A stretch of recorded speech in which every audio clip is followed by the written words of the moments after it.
कुछ अहम मादनियात और कज धाते। पहला है लोहा। लोहा गैर खालिश हालत में हासिल होने वाले लोहे को लोहे की मादनियात कहते हैं। पिन से लेकर बड़ी बड़ी सनतों में इस्तेमाल होने वाली मुख्तलिफ मशीनों के बनाने में लोहे का इस्तेमाल किया जाता है, मसलन काश्तकारी के आलात, रेलवे लाइन वगैरह। मैग्नेटाइट, हेमाटाइट, लेमोनाइट, सेडराइट, ये चार लोहे की अहम कज धाते हैं। लोहे की चार कज धाते हैं। जो जमीन से जो लोहे की कज धात निकलती है उसके अंदर मुख्तलिफ धातें भी होती है, लोहे की मिकदार ज्यादा होती है, इसलिए उसको लोहे की कज धात कहते हैं। उनके चार नाम होते हैं। पहला होता है मैग्नेटाइट, दूसरा होता है हेमाटाइट, तीसरा होता है लेमोनाइट और चौथा है होता है सेड्रियाइट। ये चार लोहे की अहम कज धातें हैं। दूसरा मैग्नीज। मैग्नीज की मादनियात कार्बोनेट, सिलिकेट, ऑक्साइड की शक्ल में मिलती है। दवाएं बनाने में मैग्नीज के मुरक्कबात का इस्तेमाल किया जाता है। इसका इस्तेमाल शीशे को गुलाबी रंग देने में भी होता है। बरकी आलात में भी इसे इस्तेमाल करते हैं। जब भी आप कांच गुलाबी रंग का कांच देखे तो समझ जाइए कि उसके अंदर मैग्नीज का इस्तेमाल किया हुआ है, कलर का इस्तेमाल नहीं किया हुआ है। जो गुलाबी रंग का कलर मारते वो कलर इस्तेमाल नहीं किया गया, बल्कि मैग्नीज के जरिए ही कांच को गुलाबी रंग का बनाया जाता है। तीसरा है बॉक्साइट। बॉक्साइट एल्यूमिनियम की अहम कज धात है। उसमें 55% एल्यूमिनियम पाया जाता है। बॉक्साइट एल्यूमिनियम ऑक्साइड से बनता है। एल्यूमिनियम एक बेहतरीन मोसिल बर्क और मोसिल हरारत है। इसकी कसाफत कम होने की वजह से हवाई जहाज, नकल हमल के जराए, बरकी तार बनाने के लिए इस्तेमाल होता है। ये एक ऐसी धात है बॉक्साइट जो जिसामत में तो ज्यादा होती है लेकिन वजन में कम होती है। समझ में आया ना? इसलिए एल्यूमिनियम की तरह एल्यूमिनियम का पतरा लेंगे आप, अन्य लोहे का पतरा लेंगे तो लोहे की पतरे की ज्यादा भरेगी वजन, एल्यूमिनियम की कम भरेंगे। उससे कम बॉक्साइट, यानी हल्का होता है लेकिन मजबूत होता है। इसलिए बॉक्साइट का इस्तेमाल हवाई जहाज बनाने में, पानी के जहाज बनाने में किया जाता है। तीसरा बॉक्साइट हो गया। चौथा तांबा। तांबा लोहे या दूसरी मादनियात के साथ गैर खालिश हालत में मिलता है। तांबा बहुत तेज मोसिल बर्क होता है, इसलिए बिजली के तार, रेडियो, टेलीफोन, नकल हमल के जराए, बर्तन और मूर्तियां बनाने के लिए इसका इस्तेमाल करते हैं। तांबा दूसरी मादनियात के साथ गैर खालिश हालत में मिलता है, यानी तांबा जहां मिलेगा तो उसके साथ साथ दूसरी कोई धात भी उसके अंदर मिलती है। तांबा बहुत तेज मोसिल होता है। आपने देखे होंगे इलेक्ट्रिक के तो वायर वगैरह, उसके अंदर तांबे के तार होते हैं। बिजली के जो तार होते हैं ना, हमारे घरों के अंदर जो वायर इस्तेमाल होते हैं उसके अंदर तांबे के तार होते हैं। बहुत तेज मोसिल होता है। इसकी वजह से हमें बिजली का बिल जो कम आता है, बिजली कम जलती है तेज मोसिल होने की वजह से। इसके अलावा रेडियो के अंदर भी, टेलीफोन, नकल हमल के जराए, बर्तन और मूर्तियां बनाने के लिए भी तांबे का इस्तेमाल किया जाता है। पांचवा है अब्रक। ये बर्क का गैर मोसिल है। इसकी तह की मोटाई के लिहाज से इसकी कीमत मुकर्रर होती है। इसका इस्तेमाल अद्वियात, रंग, बरकी मशीनों और आलात, बेतार इतलात के आलात जैसी बेशुमार चीजें बनाने में इस्तेमाल होता है। अगर आपके घर में मोबाइल है तो आपको नजर आएगा कि आप बर्क की चीज इस्तेमाल कर रहे हैं। आपके हाथ में मोबाइल है तो वो बर्क से बना हुआ है। उसके अंदर जो इलेक्ट्रॉनिकल चीज तो तैयार करी हुई है, वो बर्क की बहुत सारी चीजें उसके अंदर। बर्क अब्रक की बनी है, सॉरी अब्रक की। बर्क यानी इलेक्ट्रिक, वो बर्क का गैर मोसिल होता है। अब्रक बर्क का गैर मोसिल होता है, यानी उसको छूने से करंट नहीं लगता। समझे ना? तो ऐसी जगह पर जहां पर दो तारों को इस्तेमाल करना है लेकिन वो आपस में टच ना हो, ऐसी जगह पर अब्रक का इस्तेमाल किया जाता है। आप यहाँ देख रहे होंगे, ये नजर आ रहा है ना, ये वाली चीज, ये अब्रक की बनी हुई है, समझे। अब है ईंधन, मादनियात के बाद ईंधन कुदरती दौलत में। छठी क्लास में आपने पढ़े थे ईंधन किसे कहते हैं, जो रोजमर्रा जिंदगी में हम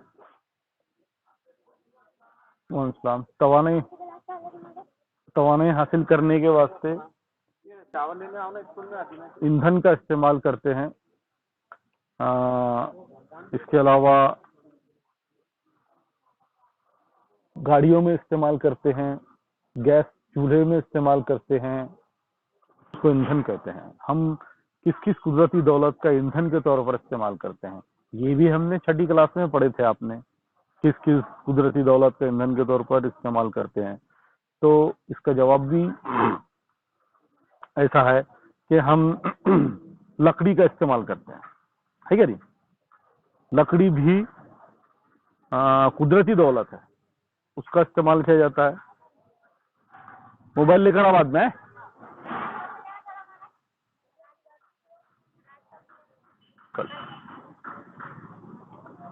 मोबाइल का लकड़ी का इस्तेमाल करते हैं और पेट्रोलियम का इस्तेमाल करते हैं। पेट्रोल, गाड़ी में पेट्रोल, गाड़ी में डीजल।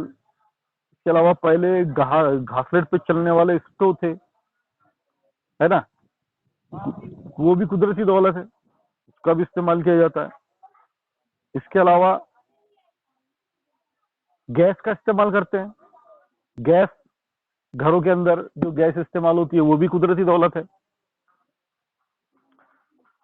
रोजमर्रा जिंदगी में तवानाई की जो हुसूल के लिए मुख्तलिफ अशिया इस्तेमाल की जाती है, ऐसी अशिया को ईंधन कहते हैं। ये ईंधन ठोस शक्ल में होती है, माय शक्ल में होती है और गैस की हालत में भी होती है, समझे। ठोस शक्ल में लकड़ी, पत्थर का कोयला, ये ठोस शक्ल में है। माय शक्ल में पेट्रोल, डीजल, गासलाइट, ये माय शक्ल में है। और गैस, गैस की हालत में जो हम हमारे घरों में अंदर सिलेंडर इस्तेमाल करते हैं ना, गैस का सिलेंडर, वो गैसी हालत में ईंधन इस्तेमाल करते हैं। तो हम ईंधन में सबसे पहला देखेंगे हम पत्थर का कोयला, कोल, इंग्लिश में कोल कहते हैं उसको। लाखों बरस कबल, अब पत्थर का कोयला कैसा बना जमीन के अंदर, ये यहाँ पे बताया जा रहा है आपको। लाखों बरस कबल कुदरती तब्दीलियों की वजह से जंगल जमीन में दफन होते गए, उन पर मिट्टी की तहें जमा होती गई।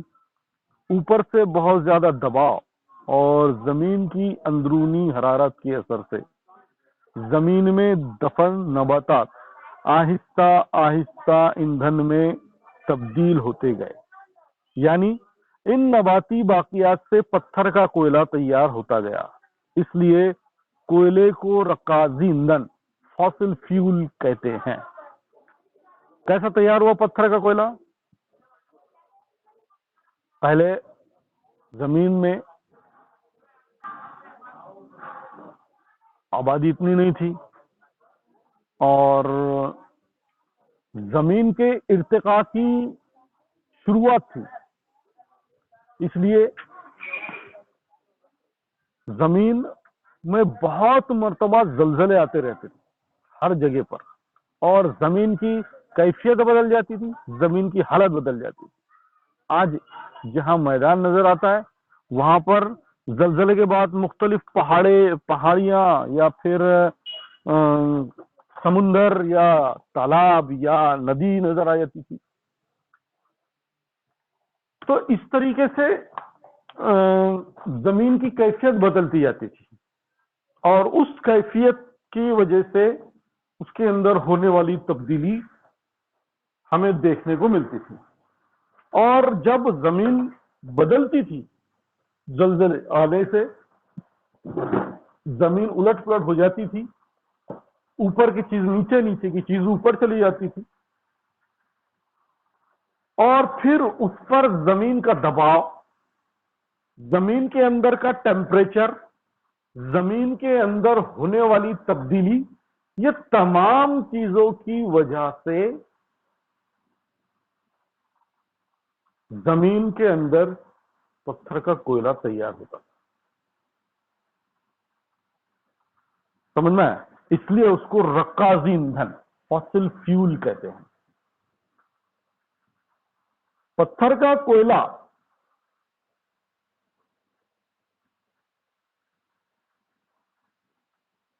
अ,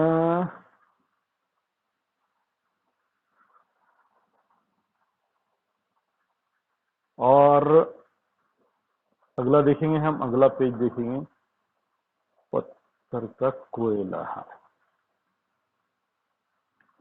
पत्थर का कोयला कानों से हासिल किया जाता है, जमीन को खोद कर निकाला जाता है। दलदली कोयला, पीट जिसे कहते हैं, लिग्नाइट ब्राउन कोल, बिटुमिनस कोयला, एंथ्रासाइट पत्थर के कोयले की खास किस्म है। दलदली कोयला, लिग्नाइट ब्राउन कोला, कोल जिसे कहते हैं ब्राउन कोल, ब्राउन कोयला, या बिटुमिनस कोयला, या एंथ्रासाइट कोल, ये पत्थर के कोयले की चार खास किस्में हैं। एंथ्रासाइट सबसे आला दर्जे का कोयला है, जो चंद्रपुर वगैरह इलाके में पाया जाता है। हमारे महाराष्ट्र में चंद्रपुर जिले में पत्थर का कोयला निकलता है। पत्थर के कोयले में एक किस्म का कार्बन का जखीरा होता है, उससे हरारती तवानाई हासिल करने के लिए उसे जलाया जाता है। आप ईंटों के भट्टों में देखे होंगे आपने, अगर कभी ईंटों की भट्टियों के अंदर गए होंगे आप, और किस तरह से शुरू करते हैं वो किस तरह जलाते हैं, वो अगर आपने देखा होगा तो आपको पता चलेगा कि पत्थर के कोयले का इस्तेमाल करते हैं वहां पे। समझे? हरारती बिजली पैदा जहां की जाती है, जैसे पारस में हरारती बिजली की पैदावार होती है, इधर भुसावल के पास में हरारती की बिजली की पैदावार होती है, तो ऐसे जगहों पर भी पत्थर का कोयले का बतौर ईंधन के तौर पर इस्तेमाल करते हैं। इसी तरह बड़े बड़े बॉयलर, रेलवे इंजन आपने देखे कभी? वो रेलवे इंजन बड़े काला सा बड़ी शैतान जैसा इंजन होता था और उसके अंदर आग लगाई जाती थी, वो जब धुआं छोड़ता था खतरनाक, जब सीटी मारता था जब चलता, इस तरह से चलता था। तो वो वाला काला इंजन हमने देखे, हमारे बचपन में था वो। अब तो वक्त के बाद में डीजल का इंजन आया, फिर अब इलेक्ट्रिक पे चलने वाला इंजन आया ट्रेन का, लेकिन हमारे बचपन में हमने वो देखे हुए, बड़ा काला शार इंजन, बड़ा अच्छा लगता था। तो अरे रेलवे इंजन के अंदर भी पत्थर का कोयले का इस्तेमाल किया जाता था। पत्थर का कोयला खाना पकाने, हाँ, ईंटों की भट्टियों में बड़े पैमाने पर इस्तेमाल करते हैं। सनअती तरक्की में तवानाई के वसीले के तौर पर इसका बहुत अहम रोल है। पत्थर के कोयले से प्रोड्यूसर गैस और वाटर गैस जैसी गैसी ईंधन हासिल किए जाते हैं। इसके अलावा ये देखो, ये यहाँ आपको नजर आ रहा है, ये जमीन का ऊपरी फेस है, उसके बाद जमीन के अंदर अंदरूनी फेस बताया गया है यहाँ पे।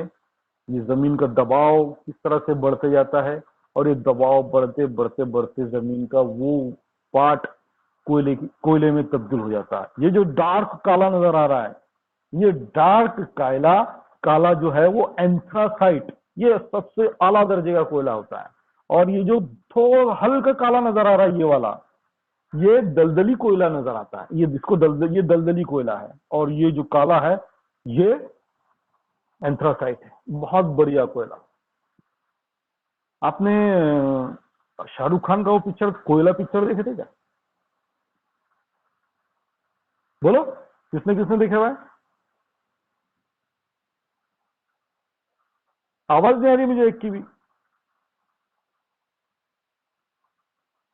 कोयला पिक्चर, कोयला जिसमें शाहरुख खान मुक्का रहता, नहीं क्या? हाँ, वो जो पिक्चर में बताई हुई है कोयले की कान, जहां से कोयला निकालते हैं ना, वो कान बताई हुई है, और किस तरह से कोयला निकाला जाता है, जमीन को खोदकर कोयला किस तरह से हासिल किया जाता है, वो बताया हुआ है आपके अंदर। वो आप पिक्चर नहीं देखना, कम से कम उतना पाठ देखना जितना उसमें बताया हुआ है। इसके अलावा बहुत ज्यादा दबाव, जब ये वाला दबाव, ये बहुत ज्यादा दबाव यहां जब पड़ता है, समझ में आ रहा आपके, तो उस दबाव पड़ने की वजह से जो पत्थर का कोयला है वो हीरे की शक्ल इख्तियार कर लेता है। क्या बन जाते हैं वो? हीरे। जो बेशकीमती हीरे हैं, वो कहां पर निकलते हैं? पत्थर के कोयले की कानों में निकलते हैं। और वो हीरे कैसे बनते हैं? बहुत ज्यादा दबाव, बहुत ज्यादा दबाव में हीरे निकलते हैं। तो उसके अंदर बताया हुआ है कि किस तरह से हीरे निकलते हैं उसमें। वो शाहरुख खान की पिक्चर में वो पत्थर के कोयले में कैसे वो कुदाल मारता है, शाहरुख खान का बाप, और जैसे कुदाल मारता है कोयला खोदने के वास्ते, तो उसके खंड से हीरे की एक ऐसा बड़े पत्थर के जैसा इतना बड़ा, दोनों हाथ में उठाया इतना बड़ा पत्थर के जैसा एक टुकड़ा बाहर निकलता, और उसको दो टुकड़े, जैसे दो टुकड़े होते उसके अंदर हीरे, बगैर तराशे हुए हीरो की कनिया नजर आती है। वो चिल्लाता हीरे मिले, हीरे मिले, हीरे मिले, हीरे मिले, और विलन उसको, बाप को मार के वो सारे हीरे हीरे रख लेता है। ऐसा वो पिक्चर था। लेकिन आपको ये देखना चाहिए कि किस तरह से वो हीरे हमको मिलते हैं, किस तरह से हीरे हासिल होते हैं। अब यहां पर ये शक्लें देखिए आप, कि मादनी तेल और कुदरती गैस किस तरह पैदा हुई होंगी। पहले तो आपको ये समझना है, मादनी तेल और कुदरती गैस। मादनी तेल कहते हैं पेट्रोल, डीजल, घासलेट इसको, और गैस, कुदरती गैस जो होती है वो एलपीजी, सीएनजी, जो गाड़ियों में इस्तेमाल करते हैं हम, या फिर हमारे चूल्हों की गैस में इस्तेमाल करते हैं, वो मादनी गैस, कुदरती गैस। वो कुदरती गैस और मादनी तेल, मादनी तेल समझ में आ गया आपके? पेट्रोल, डीजल, हवाई जहाज का पेट्रोल, घासलेट, ये मादनी तेल है। और गैस, सीएनजी, एलपीजी, और हम जो गैस इस्तेमाल करते हैं हमारे टाकियों में, वो वाली गैस, ये कुदरती गैस। अब ये कैसे तैयार हुई होंगी? आप देख रहे हैं यहाँ सतह, ये समुंदर बताया गया है, ठीक है। समुंदर, समुंदर की तय ये सफेद वाली, ये समुंदर के अंदर के जानवर, ये उसकी तय, फिर उसकी तय के नीचे ये कड़क जमीन, ये रेतीली जमीन, ये कड़क जमीन, और ये फिर उसके बाद और ज्यादा कड़क जमीन, है ना। लाखों बरस कबल समुंदर इस हालत में था। फिर उसके बाद धीरे धीरे धीरे धीरे क्या हुआ कि जमीन, समुंदर की जो तय है, वो तय, तय दर तय रक्काजात जमा होते गए, फिर फॉसिल जमा होती गई, और वो फॉसिल इस हालत में हजारों बरस पहले। और ये सब फॉसिल कैसे हुई पैदा? ये जानवरों के मरने से, उनकी जो रक्काजात है, वो रक्काजात की वजह से तय दर तय, तय दर तय, ये एक तय, ये दूसरी तय, ये तीसरी तय, ये चौथी तय, ये तय दर तय रक्काजात जमा होते गए। और फिर आज के जमाने में वो रक्काजात इस कदर इतने ऊपर आ गए कि अब उसको खोद कर, जैसे हम बोर लेते हैं ना घर में पानी के लिए, तो ऐसी बोर की जाती है, दिख रही है आपको बारीक नली, ऐसी बोर की जाती है जमीन के, समुद्र की तहों के नीचे से, और फिर वहां से मादनी तेल और मादनियात दस्तयाब की जाती है, कुदरती गैस दस्तयाब की जाती है, मादनी तेल दस्तयाब किया जाता है। और ये ज्यादातर आपको कहाँ मिलेंगे? रेगिस्तानी इलाकों में। जो ऊपर नजर आ रहा है ना, ये रेत है, उसके बाद ये तय, ये तय, ये तय, ये तय, ये तय, ये तय, ये तय। रेगिस्तानी इलाकों में गर्मी ज्यादा होती है और जमीन का दबाव ज्यादा होता है। हमने देखे, एक तो तपिश, हरारत, गर्मी की हरारत, और दूसरे जमीन का दबाव। इसकी वजह से मादनियात पैदा होते हैं। और ये चूंकि बहुत ज्यादा गर्म इलाका, बहुत ज्यादा तपिश वाला इलाका और बहुत ज्यादा दबाव वाला इलाका होने की वजह से यहाँ पर मादनी तेल पैदा होता है। मादनियात में मादनी तेल और कुदरती गैस पैदा होती है। अब यहाँ पर एक मालूमात दी है छोटी सी, कौन क्या करता है। तेल और कुदरती गैस का आला इदारा ONGC 14 अगस्त 1956 में कायम हुआ।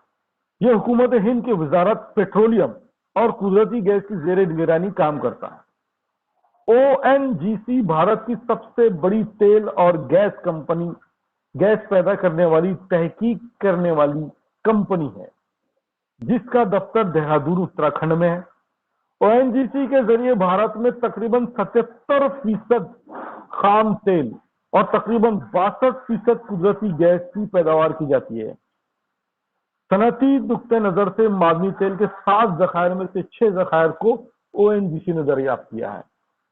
ONGC का ऐसा इदारा है जो जमीन के अंदर कहां मादनी तेल मिलेगा और कहां कुदरती गैस मिलेगी, इसकी छानबीन करता है। ये ONGC इलाका कि हमें कुदरती गैस कहां मिलेंगी, मादनी तेल कहां मिलेगा।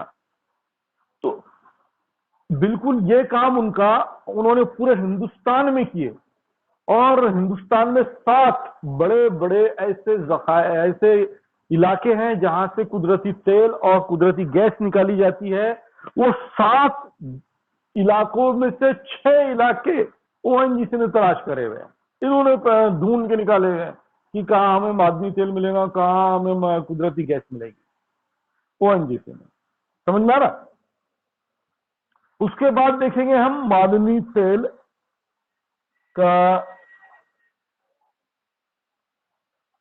एक और आखिरी फोटो है ये मेरे पास में।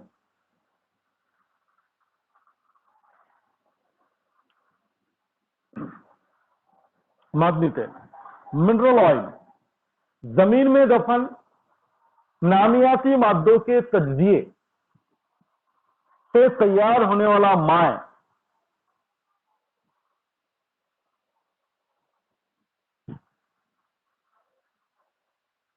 ईंधन यानी मादनी तेल। लाखों बरस का समंदरी जानदार खत्म होने के बाद समंदर में तह दर तय उन पर मिट्टी और रेत की तह जमा होती रही। ज्यादा दबाव और हरारत की वजह से जानदार की बाकियात मादनी तेल में तब्दील हो गए। मादनी तेल जमीन से कुओं के जरिए निकाला जाता है। मादनी तेल खास तौर पर दलदली, रेतीली और तिलछट और चुनखड़ी में जमीन के अंदर तकरीबन 1000 से 3000 मीटर गहराई में मिलता है। मादनी तेल पेट्रोलियम या खाम तेल के तौर पर जाना जाता है। ये सब्जी माइल भूरे रंग का होता है। पेट्रोलियम खास तौर पर हाइड्रोकार्बन की किस्मों की कई मुरक्कबात का आमेजा है। इसमें ऑक्सीजन, नाइट्रोजन और गंधक के मुरक्कबात भी मौजूद होते हैं। तेल के कुओं से पेट्रोलियम निकाल कर कसरी कशीफ के जरिए उसकी